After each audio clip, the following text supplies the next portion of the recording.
So my name is Seda Tolu. I am a PGY-4 Chief Resident at Montefiore Medical Center. I went to Maryland for my undergrad and University of Maryland for my medical school as well. And I am very happy to be transplanted in the Bronx for the past 4 years. I really wanted to just get out of my comfort zone. Maryland was a great place to be as a student. I had a great public school system and I loved my undergrad experience. I loved my medical school experience. But after a while, I knew I needed to break that shell. So I decided to come to the Bronx, and the patient population, which was very appealing to me.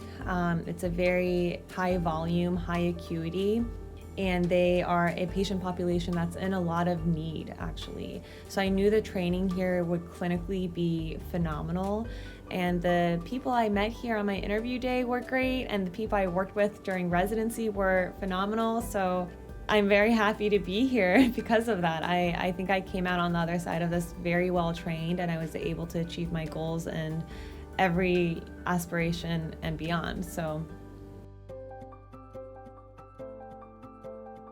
I would say it's supportive and intense. I wouldn't say it's competitive. It's very collegial. The residents I work with, my co-chief residents, they're my family. And since as a third year I transitioned to chief and my peers, they went on to fellowships and jobs, I was really sad, actually. That was a very sad transition for me because, I felt like my family was going away almost. Because after 3 years here, your co-residents, your interns, they really do become your family and your support system. I never at one point felt like I was in a competitive environment, even though we were all working so hard to achieve, our goals to go into fellowship or stay in academics or, be an internist. We were all working toward those goals, but we were all helping each other as well.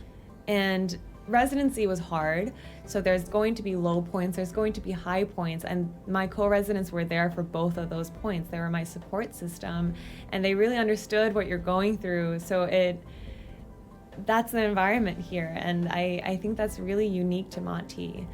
And yeah, they will be my lifelong friends.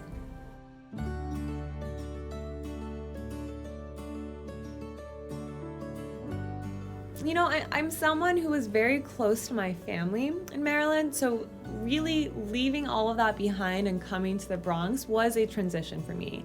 And you don't have a lot of living options always. It's either the Bronx or the Upper East Side, and I chose to live in the Bronx. So it was an adjustment, but it was a very welcomed adjustment.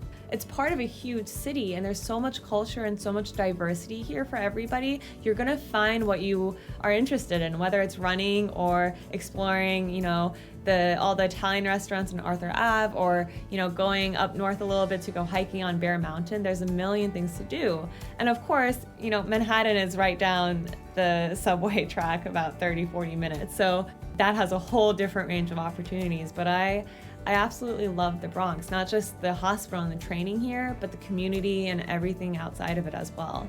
I lived in the Bronx for 3 years, so I know the Bronx fairly well, not super well, because my radius was just from my apartment, which is next to the hospital, But I went and explored quite a bit when I had, some free time.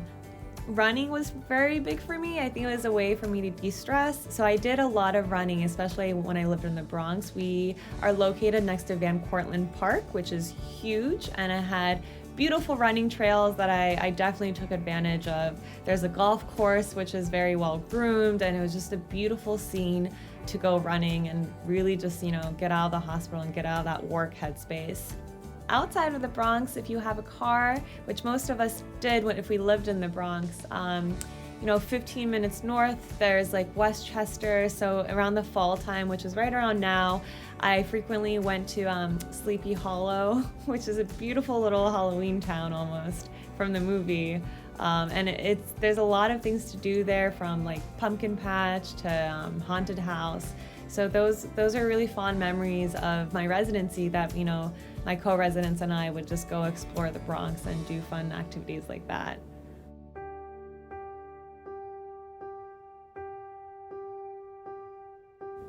I think the first word that comes to mind is scared. I remember when we were all aware of that very first patient that came to our hospital with a COVID-19 infection, and we were all scared. And the Bronx was the most, hardly hit populations of New York City, of the state of New York. And Montefiore Medical Center was one of the main hospitals that responded to this pandemic. Everything kind of just happened so quickly, and our numbers rose exponentially of the number of COVID-19 patients we were taking care of. But I was so, not surprised, but proud of my hospital and mostly of my program and our program director, Dr. Shapiro, how well everything was handled from A to Z. Everything was changing every single day. The protocols were changing. The amount of knowledge we had about how to treat this was changing. Our hospital was changing. We had to open new beds in the cafeteria and the auditorium. We had to open new ICUs. Our team structures changed overnight. We had, instead of our traditional one attending, one resident, two interns, that structure changed so we can accommodate more patients per team. And I was really, warmed by how everyone responded to this. All of the residents, all of the interns responded, yes, I want to go work. Put me on this team. I'm ready. They took that risk, and we did what we could. I think it was emotionally and ethically and morally very hard for all of us, and we got through it. And the silver lining around what our hospital and what our patient population went through is our resiliency. And we're still, if we didn't have that family infrastructure between our residents, if we didn't have the quality of clinical training that we've received over the years, I don't think we would have handled that the way we did. And I think it brought all of us to get closer as a hospital, not just as a residency program, not just as an internal medicine residency program, but as an entire hospital. We all came together to support one another emotionally. The program really, really supports us here. So there's nowhere else I would rather be than right here in this hospital in the Bronx during the COVID-19 pandemic.